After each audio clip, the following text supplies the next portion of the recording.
China's most famous web company, Alibaba. It's still growing fast, but not fast enough for Wall Street. As we alluded to, its shares are down this morning after sales rose by 40%, which was less than expected. Alibaba's stock is now down more than 8% in pre-market trade. Let's bring in Max Wolff. He's chief economist at Manhattan Venture Partners. Max, is this a case of something sort of fundamentally weakening at Alibaba? Maybe they weren't quite the force we were led to believe, or is it just a case of Wall Street's expectations being way too high?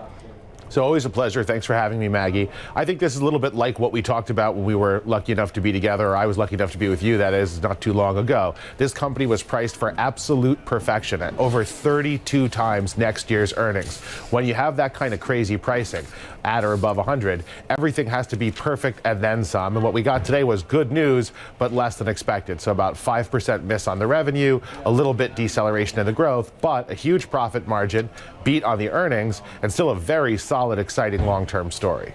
Yeah, I mean, that's the thing. We did know that things were a little bit frothy during that IPO, but I think there is concern about whether they are going to be hurt by the slowdown in the Chinese economy. These results, if I'm not mistaken, included Singles' Day, which should have been one of the biggest days of the year for them. Is there a little weakening in that story?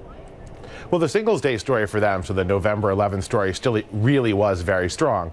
The situation here is a great one, and the question is too good for the answer, which is, look, the Chinese macro story is clearly decelerating. We saw the central government take down, again, the estimates for growth to a multi-decade low. Clearly, that will have an effect on Alibaba, but we tend to still believe it will be small because what China is trying to do and has to do is pivot to a more consumption-driven economy. If they do that, then Alibaba is the e-commerce leader and the mobile e-commerce leader, another great number from mobile for them this quarter. So they should actually be benefited. That being said, there's a lot of folks, and you can include me in this camp, that aren't sure we always get all the information we'd like to have about where China is or going from an economic perspective. Yeah, that's a very good point, though. As they try to shift to consumption, one would think Alibaba would be well positioned. Max, talk to me about the relationship with the Chinese government. Alibaba has been able to thrive as a private enterprise in a way that other companies haven't seemed to, and yet all of a sudden we're just hearing some criticism from the Chinese government coming on the counterfeit goods.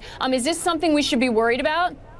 Sure. Well, it's a great question. We called it out in our reports and our past coverage, too. Some of the big vulnerabilities of this company are that Taobao and Tmall are still the real revenue story here. Tmall is kind of more what Americans would think is like an Amazon, where you're selling new products from large brands. Taobao is a lot more like eBay. The Chinese government did fire some serious shots across the bow here at Alibaba, saying, look, you have potentially dangerous, a lot of counterfeit, and a good amount of misrepresented merchandise here on this Taobao, which is the big driver of revenue. The future growth should be Tmall, but it's not good. We know that Alibaba is in no small part a creation of very close relationship with the Chinese government. They need it for Alipay, they need it for AliExpress, they need it for their new banking products. And part of the risk here is that Alibaba is still kind of a one-country story, and in that country, China, your relationship with the government is of existential interest to your prospects as an ongoing business.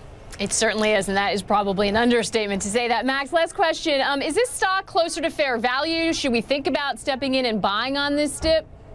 Yeah, so look, this is a good company writing its own future with no near competitor. The gross merchandise values are enormous. We're still seeing 40% growth, which, while it might have been a disappointment, is still kind of astonishing. We're seeing a margin near 50%. This is 80% of e-commerce, which is growing at over 25% a year in the largest emerging commercial consumer market in the world. Still a good story, probably fairly valued at least in the mid-80s, if not higher. But look, stocks get ahead of themselves. They have to retrench. These were still great numbers, if a little disappointing, at a very heady multiple.